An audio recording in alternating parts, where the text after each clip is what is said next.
안녕하세요. 반복되는 역사입니다.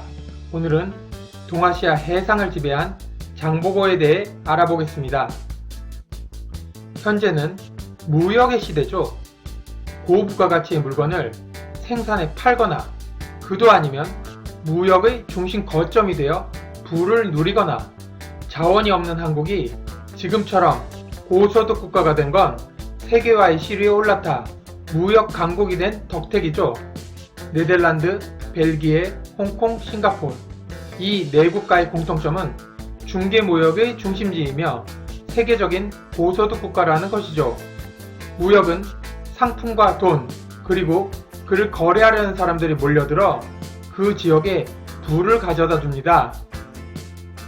아랍 상인과 동아시아의 중개무역 장이 섰던 동남아시아가 잘 살았던 이유가 중개무역이고 고구려가 부강국이 되었던 이유 중 하나가 광개토 태양의 요령지방 정벌 후 비단길 끝에 있던 지두 지역을 취함으로써 동북아의 중개무역지대를 손에 넣고 요동 안산의 철과 땅에서 나는 지엄을 지두장에 내다 팔아 막대한 이익을 얻었기 때문이며 동로마 제국의 수도 콘스탄티노플은 보스포루스 해협을 통한 중개무역으로 부를 쌓아 50만 시민 모두에게 빵을 매일 공짜로 나누어 줄 정도로 부유했다 전해지죠. 이탈리아의 베네치아는 전 유럽의 무역을 관장할 정도로 부유해 웬만한 나라의 모든 국부보다 이 소국가의 국부가 더 많았다 전해지죠. 여기서 왜 조선시대에 사람들이 가난했는지 이유를 알 수 있죠. 모든 걸 자급자족하니 생산성이 발전할 수 없고 기술이 발전할 수 없으며 해외 문물을 받아들이는 것이 늦고 돈이 유통이 되지 않고 물물 거래를 하게 되는 등 경제가 발전할 모든 여건이 사라지니 잘 살 수가 없는 것입니다. 그럼 조선이 아닌 다른 시대에도 우리 조상들은 농사만 짓고 살았을까요? 해상무역이 가장 활발했던 통일신라 때로 가보겠습니다. 금성, 지금의 경주, 인구가 100만에 이를 정도로 번성했으며 유리잔이나 각종 해외 문물들이 신라로 몰려들었죠. 뿐만 아니라 옛 기록에 아라비아 상인들 중 신라로 간 사람들은 신라를 동경해 다신 돌아오지 않았다는 기록이 있을 만큼 신라 경주에는 외국인들이 넘쳐났죠. 그 유명한 처형가는 아라비아 상인이 모델이라 전해지죠. 그럼 통일신라의 해성왕국을 건설해 국부를 늘린 인물 해성왕 장보고에 대해 알아보죠. 본명은 궁복 또는 궁파이며 신분제 질서에서 아무것도 할 수 없었던 신라를 떠나 당나라의 무령군 소장이 됩니다. 당나라는 선비족의 후에 이연 초대왕제가 세운 나라로 능력이 있다면 특히 군인 쪽에선 그 신분이나 출신에 관계없이 출세할 수가 있었죠. 수많은 한족이 아닌 외국인 번장들이 당나라에서 그 이름을 떨치게 됩니다. 고구려 유민 출신의 고선지 장군은 힌두쿠시 산맥을 넘어 이슬람을 쳤고 백제 출신의 흑치상지 장군은 백제 유민군을 이끌고 통전등화해 당나라를 토범국의 침공으로부터 도와줘. 당나라의 부군이 기울게 된 안록산의 난도 이민족 장수 안록산이 일으킬 정도로 당나라엔 외국의 인재들이 출세하는 길이 열려 있었죠. 신분제의 속박에서 벗어나지 못한 신라에서 출세할 길이 없었던 장보고는 당나라로 가서 무령군에 들어가 군인이 됩니다. 무령군은 고구려 유민 이사도의 반란을 진압하기 위해 만든 군부대로 무예가 출중한 많은 외국인 용병들이 출세를 위해 입대한 부대죠. 장보고는 기골이 장대하며 무예가 출중해 그를 대적할 자가 없었다 기록합니다. 매일매일 살기 위해 전투를 하는 용병부대의 무령군장이 얼마나 뛰어난 무예와 전투 경험을 쌓았는지 말하지 않아도 알 수 있죠.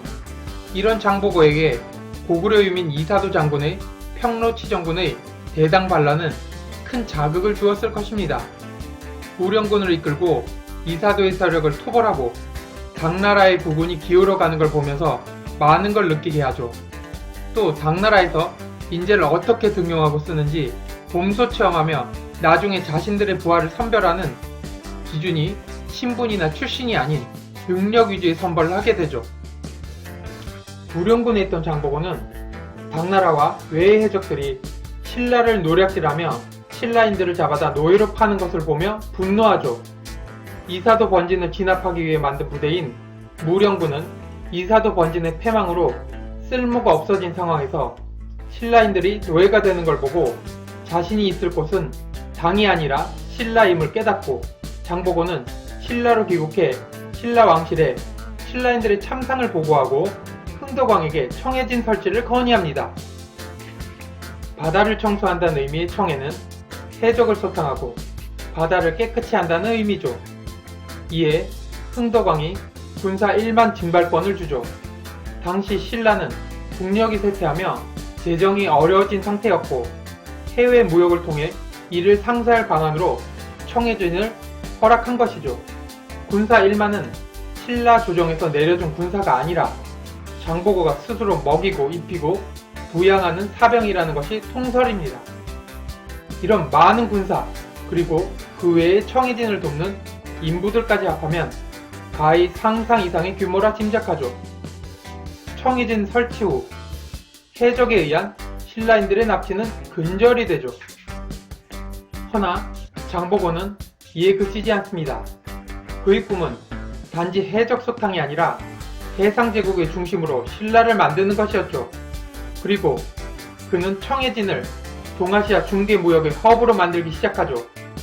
현 시대에 세계 패권을 잡기 위해 기축통화 패권과 무역 루트 패권을 미국이 지니고 있기에 패권을 유지할 수 있죠. 기축통화라는 것이 전 세계 무역 루트에서 동일한 시스템에서 거래할 수 있는 안전한 무역로가 확보되기에 가능한 거란다면 장보고의 해군력을 통한 무역 루트의 점령은 해상 패권을 장보고가 가졌다는 것을 의미합니다. 고대 지중해의 지역 해상 패권을 보면 페니키아, 카르타고, 그리스, 그 다음이 로마 순이죠. 이처럼 해상을 장악한 국가가 그 국부를 원천으로 또 다른 지역 패권 또한 장악하는 것이 자연적인 현상이죠.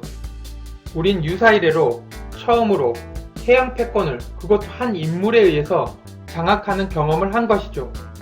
절대적으로 시대가 영웅을 만드는 법. 그 당시 국제정세는 해상왕 장보고가 나올 수 있는 여건을 만들어주고 있었죠. 감사합니다. 반복되는 역사였습니다. 영상이 도움이 되셨다면 구독과 좋아요를 부탁드립니다.